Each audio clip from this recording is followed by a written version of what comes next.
What is up, my legends? It's Scion. We're back. Now, we knew the patch notes was going to be a little bit light this week because we're in the middle of the collab. They're not going to show us anything more new that we probably already didn't know that was going to be coming, but it is Baiken's week in the story, which is cool. And now you have a choice as a free-to-play, casual, or even pay-to-win. You can use the currency that you get from the second week to go after Baiken, or you can save it up and then go after Dizzy the following week, which is next week, because she's coming next week. I don't know how to advise you when it comes to that. No, it's pretty much up to you at that point. What you're gonna do, if you want to do it for if you want to go for a Baiken, if you like Baiken, if you want to go for Dizzy. But you know, it is what it is at the end of the day when it comes to that. So we shall see how good Dizzy is. We have a general idea from leaks and stuff, like, you know, what you're gonna do, but it's still, until the character comes out, you still never really know. Now, Baiken has a different currency compared to Soul's story, so you get it the second week of going after her, different items and her currencies, and figuring out what you need to do. It's the same part for the course. You get to go through her stages for the week and then pick up her items, and both Junkyard Dog and Torn Sleeve, if you have both, will help you along those lines. You can't double them up. You have to use the individual artifacts. So, you know, just level them as best as possible, as you can see right there, to get the most out of your currency, so you can just get the currency done for the week. Now, people had asked, you know, oh, why did I 6-star Soul before having all his parts? One, is going to take a whole 4 months to actually get all his parts, and two, I grinded out 20 dogs. Like I grinded out 20 dogs. Like there's no reason to wait the 6-star. I got to 6-star him, and then I'm even during that point in time, I was already getting more dogs up during this event because I had downtime and nothing else to do. So at this point, dogs is not really my concern, and plus, you know, I need to actually showcase the character. Being an epic content creator and being in the club, I need to showcase the character, which is what I did last video. So don't worry about me using dogs. You worry about your account, and if you have enough dogs to actually be able to facilitate stuff like that, I do. So all right, so now we have the tournament actually being open, so you can defeat your opponents and progress to the top spot. Players may participate in the tournament by using tokens of the chosen, obtained by playing Baiken's story, overcome your enemies, and receive amazing awards. Access the tournament by going to the Guilty Gear side story section. On the bottom left, players can tap the tournament and begin the tutorial. So as you can see right here, you can't. There we go. As you can see right there, you have different characters there right there. I don't know if this is actually going to be these particular characters, but as you can see, defeat the NPC teams to receive awards. You can receive tournament rewards only once, and your progress in the bracket, the difficulty increases. You can win better rewards. A new tournament league will open every week. Win all the battles and collect rewards. Now, this is pretty interesting. It depends on how hard all these characters are going to be, but I see level 15 right there. I see level 25, 35, and then finally Souls is level 40. I do see a K-Ron over there or something like that, so I guess it depends on what side they put you on. But it's something a little bit cute, and I was hoping that it would be a little bit harder than that, but it seems like that's what it's going to be.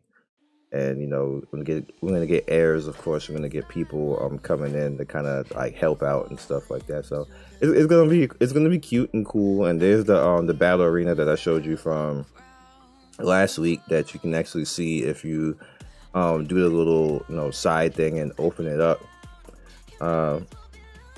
Coming down right there, and then you get currency and everything else like that. If a player loses the battle, the event currency token chosen will not be consumed, and they'll attempt to do the battle again. Epic 7 is really forgiving, because some games would be like, F you lost, start over. But Epic 7 is a pretty forgiving game.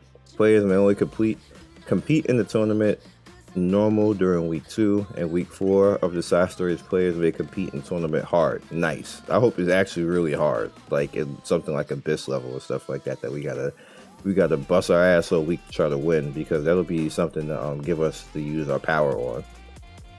At the end of the side story, visitors from another world. Both tournament modes will close.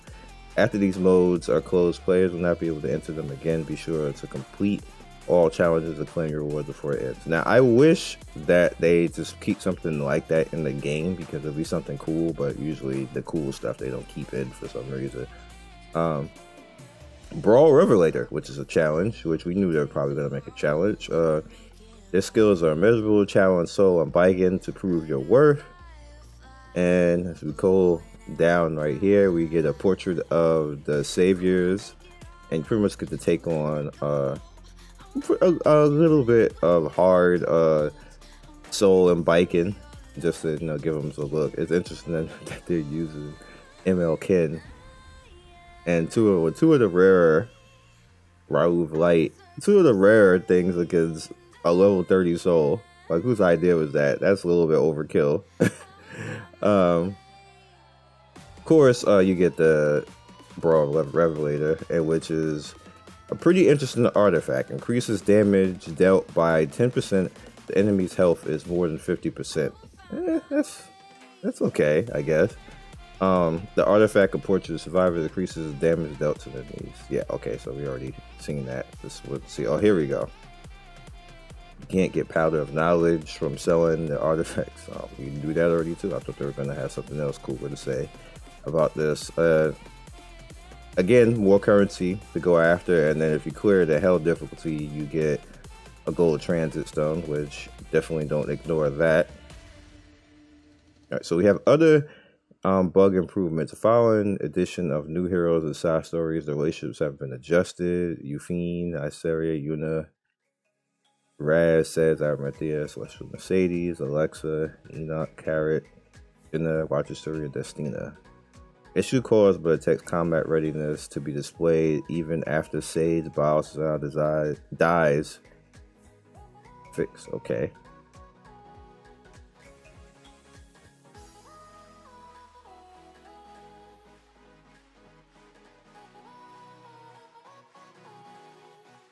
This is interesting.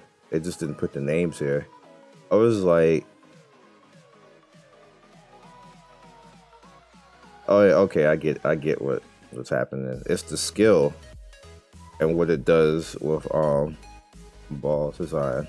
Okay, I get it. So nothing really changed on that.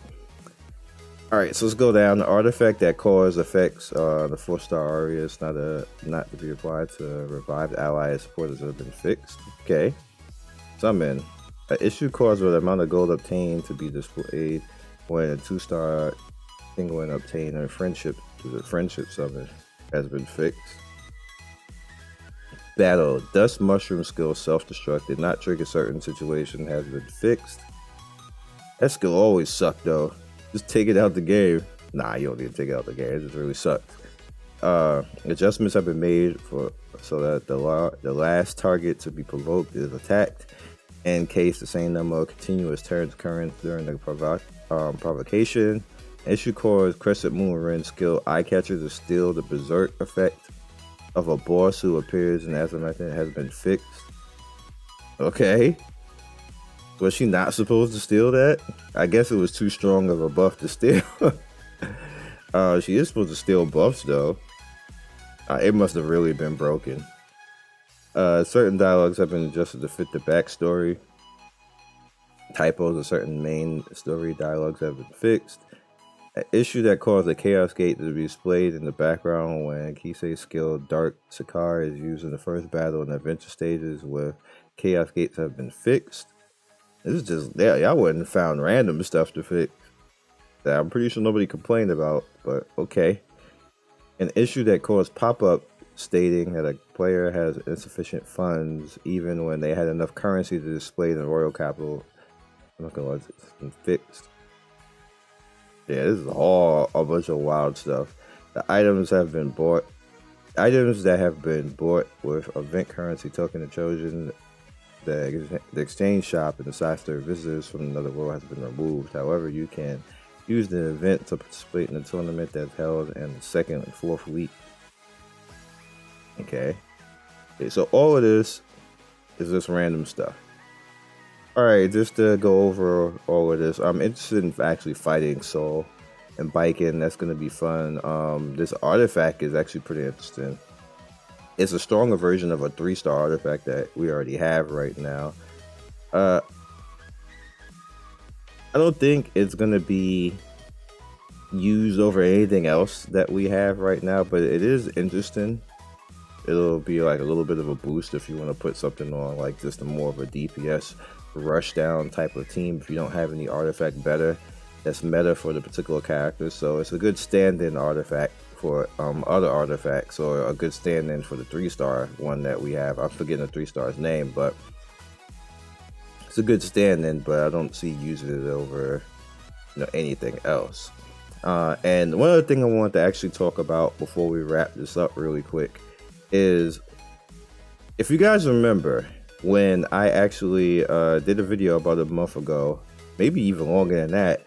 Yeah, it's been longer than that. When I first originally talked about Mystic Summons being purchasable, I remember there was content creators. I remember people in the community was like, "Oh, I was hating. How am I going to be Epic 7 creator and the creator community club and be in a Discord where I'm telling the people don't buy those Mystic packs. It's a bad idea. It's going to affect the balance of the game." Now, I counted at least 7 YouTubers saying the same thing. And the interesting thing about that is those same YouTubers, if you go back on their channel, they was all happy that they can buy ML summons. Like that. Let me explain something to you guys. For one, people will change their opinion based off of public opinion. And that shows you that they never had a true opinion of it to begin with. And 2, the reason why rare things shouldn't be available to buy is because when that happens, people are going to try to actively go after that. That's just what's gonna happen. It's just, and it's gonna imbalance any video game that it's in. And I knew that because it always happens in gaming, which is why I said it back then. So why everybody is having this revelation right now of, all the PvP is ruined right now because everybody has ML characters and the people are sick of running to people with ML characters and stuff like this. What did you think was going to happen if you have it available for people to spam out? You're going to be unlucky majority of the time, don't get me wrong, but enough people in the population is going to be lucky enough that you're going to have a top 100 to 200 full of ML character teams that you are going to have to fight through. Not that is impossible, and there are people of skill, power to them, because they can do these things. And I saw a few teams up there in the top 100, top 200 that they are fighting through all those ML character teams and stuff like that. And like I said, they deserve all the credit in the world, but majority of the public is not going to be able to do that or can't do that. And which is why you have the situation that you have right now. There should have never been, if ML characters are supposed to be rare, then they should be rare. There should never be an entire top 100 to 200 of ML character teams there. That's ridiculous. It's a good thing for the company because most likely people paid to actually do that shit, so the company got paid. But for the rest of us with balance and actually dealing with the game, it's a problem now because the game isn't healthy anymore. The game is kind of toxic when it comes to PvP because it basically was allowed to pay to win the PvP when it came to Mystic Summons. And that's why I didn't want that there. That's why I said it was a bad idea, which is the same thing on the other side in PvE when you're talking about the equipment packs. That's a bad thing too. You see inflation of power, which also carries over into PvP, because if you notice now in Guild War, I'm seeing people that were like around 22,000, like maybe 270,000 like that. Now all of a sudden everybody's 3,500 on their team, 400,000. and now you end up facing towards those people. And that's a problem. Like, power should never be available for purchase. It doesn't matter what it is. It doesn't matter if it's a random roll or not. Like, if you barely even have a shot, anything, you still have a shot of power for a purchase, and it's always going to power creep the game, and that's the problem. So, I don't know what people want right now. Like people are like, hey, I can go buy Mystic Summons and get my character and get all these cool things ML says and ML Araminta and all this type of look at my little kitty cat and I'm like, yo, dog, like this shouldn't be happening. This is gonna be a problem later. Go back to my video when I said this. It's gonna be a problem later. Everybody gonna be mad, and that's what's happening now. So what do you want, community? Like, y'all should have been pitchfork pissed off and say, hey, take this out the game.